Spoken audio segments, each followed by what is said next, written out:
আজকে তো মাননীয় মুখ্যমন্ত্রী তিনি হচ্ছে যে তাদের সঙ্গে আলোচনার যে আসর ছিল সেই আসর তিনি ছেড়ে গেছেন, চিফ সেক্রেটারি ছেড়ে গেছেন। এবং শুনলাম যে চিফ সেক্রেটারি নাকি জুনিয়র ডাক্তারদের এটা বলেছেন যে তোমরা বেরিয়ে যাও।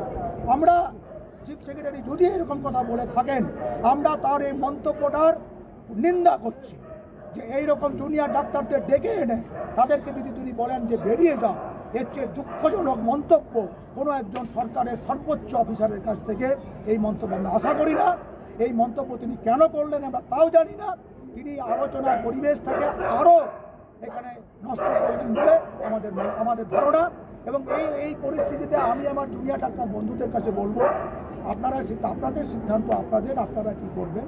কিন্তু আমার মনে হয় যে এই সরকারের সঙ্গে আলোচনার মাধ্যমে এই সমস্যার সমাধানের পথ বোধ হয় আর নেই, এটা আমাদের বারবার মনে হচ্ছে। যদিও আমরা আশা ছাড়তে রাজি নই, কিন্তু আমরা এটা কোথাও একটা আমাদের মনের মধ্যে এই কথাটা আসছে ধীরে ধীরে যে আলোচনার স্বচ্ছ পরিবেশ, আলোচনার তো একটা পূর্ব শর্ত কিছু থাকে, সেই শর্তগুলিকে পূরণ করার জন্য সরকার বা প্রশাসন তারা কেউ প্রস্তুত নন। আমরা মনে করি যদি এখন এই মুহূর্তে আলোচনার একটা পরিবেশ তৈরি করতে হয়, অবিলম্বে যে কথাটা আমরা বললাম, অবিলম্বে এই প্রশাসনের যে সমস্ত শীর্ষকর্তাগুলির নাম আমরা বলেছি বারবার, health secretary, director of medical education, director of health service, commissioner of police, এদেরকে আপনি অবিলম্বে অপসারণ করুন এবং মেডিকেল কাউন্সিলকে ভেঙে দিন।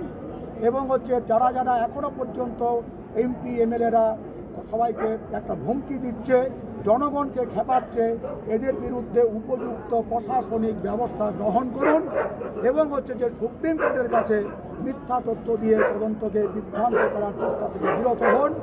এই পদক্ষেপগুলি যদি আপনি অবিলম্বে গ্রহণ করেন, প্রশাসন যদি গ্রহণ করে, তখন আমরা বুঝবো যে প্রশাসন কিন্তু সদর্থক একটা দৃষ্টিভঙ্গি, একটা ভূমিকা পালন করছে।